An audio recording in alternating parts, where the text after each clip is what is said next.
contributor Charles Payne, and Democratic congressional attorney Mark Levine, not Democratic strategist. He's the host of the Inside Scoop on Washington. Mark, so you're pretty much convinced it's a done deal. We have health care reform signed into law, what, in the next 3 weeks? I think it'll happen this month. I really do. So what do I, as an American citizen, when do things begin to change, and what do I notice in those changes? Well, some of these things will not take effect, it's true, until 2018. It's too bad. I'd like to see some of these things take effect tomorrow. But one of the biggest changes will be if you have a pre-existing condition, you will now be covered. Right now, before this legislation, of course, if you get sick, healthcare insurance companies can cut you off because they make more money by not paying for health care. I need a clarification on this. Yeah. I have a friend who's a cancer survivor. Right. There's open enrollment in Ohio. You can't be denied on that day, but you can be charged. She pays close to $14,000 a year for health insurance.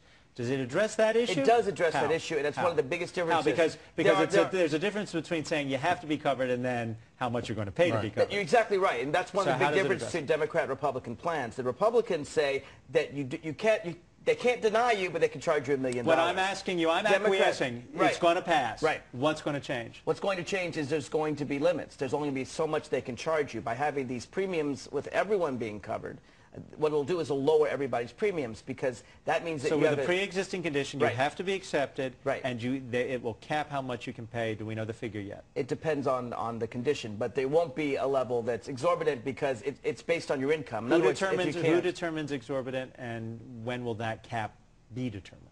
There's going to be an insurance health rate panel that will decide things like that.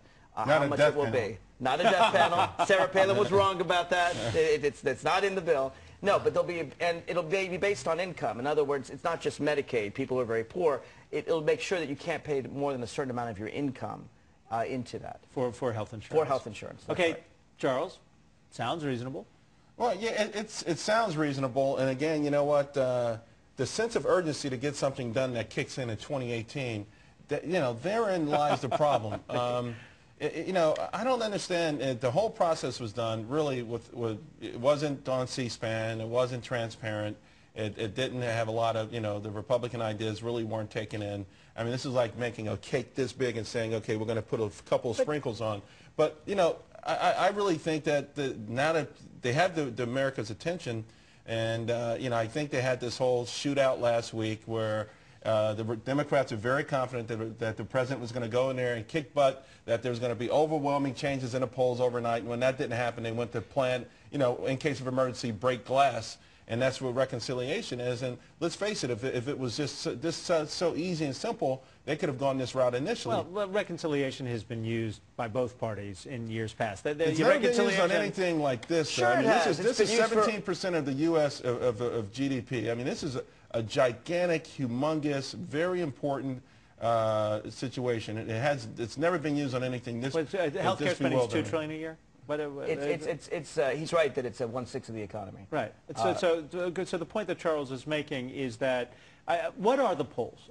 Do the majority of Americans, because the polls that I'm popping in my head say the majority of Americans like the health care they've got and don't want it to change. Is that accurate? Well, but most Americans support a public option. And most Americans like Medicare, which is government-run health care. In fact, 94% of Medicare recipients like it. There's some breaking news. Representative Stupak says he and 11 other Democrats are ready to kill the health care bill over abortion language. That's a problem, too. Listen, I mean, the Democrats are going to wind up shooting themselves in the foot because they've already shot themselves in the foot. It's very hard to run a country when you have an opposition party that's not being a loyal opposition. I worked in Congress in in 2001. Let's talk about the way bills normally work, Charles. They had a whole year to pass this thing. They were too cocky, too arrogant. They didn't take Scott Brown into account. What happened during that year? What happened during that year is Democrats reached out to Republicans. No, they didn't need the Republicans. And again and again and again. They had the votes. They didn't need Republicans. The Republicans they could have said passed no. this already.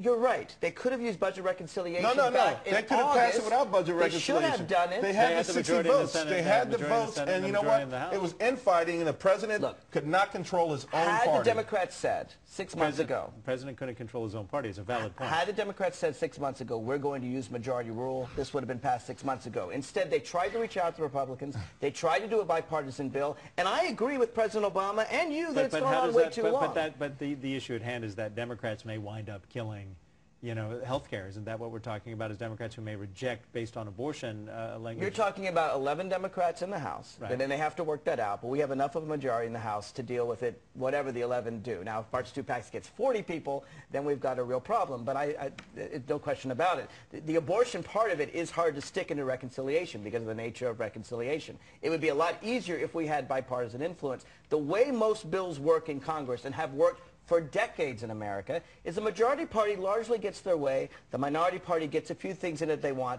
and the legislation passes. That's the way it's been done in America for 100 years. Now, Republicans have set a new standard. They have said for every piece of legislation in America, even things we agree with, like helping unemployment insurance, we need a 60-vote supermajority. What's interesting, Republicans haven't had a supermajority since Teddy Roosevelt. They haven't had 60 votes in 100 years. If they set this standard, which they are setting right now, Republican they are presidents causing have been able to put through a lot of laws and a lot of bills. Because Democrats have worked with Republicans when they're in power. All Democrats are saying Republicans work with us. Well, he's interrupting me, so I'm trying to finish my sentence there. The problem here, though, the real problem here, though, is the fact is that to the Stupak News this morning, is that there's been a lot of infighting. This is something that feels like it's being rammed down people's throat. That's ridiculous. People are not after a year and a half. A majority rule is rammed down your throat. Even Democrats are uneasy with this process. A lot of them have spoken out against this. You know why Democrats are uneasy? They're uneasy because Obama has moved to the right, to the right, to the right. Most Americans support a public option. Most Americans support the fact that's like saying, let me finish my point. If you get me a Rolls Royce, I will love it. But then you say, if I got to pay the insurance on it, I can't afford it. People like the public option until they find out how much it may cost them. No, it's not if true. their health care is diluted, if their taxes go up. Can I finish my point? People don't want that. The majority of Americans have always supported competition for the insurance companies. Right now, for example, the insurance companies have an exemption to the antitrust laws. Republicans for years thought that healthcare insurance companies shouldn't have to compete like other industries. They just voted 400 to what, 3? I mean, because come on. The Democrats you're talking about bipartisan. Just a week ago in the House, the Republicans overwhelmingly voted to take away antitrust. When the Democrats finally got in power and put in the antitrust exemption, the Republicans came on board because they found out they couldn't defend being against the free market anymore. This is the kind of thing that's going to happen right here. When the train leaves the station... The Democrats aren't the free market party, but here's the... Absolutely they are. Why do Republicans support an exemption to antitrust laws for a dozen years? Answer that, Charles. They just voted last week and overwhelmingly when the Republicans were in control, they didn't want the health care insurance companies to play by the free market. Why is that, Charles? This is the Why real is deal. that? This is the real deal. You're not going to answer that one, are you? I'm not going to talk about the last 12 years. No, of course not, because that's the point. Democrats support the free market, Republicans don't. Right now, people are afraid.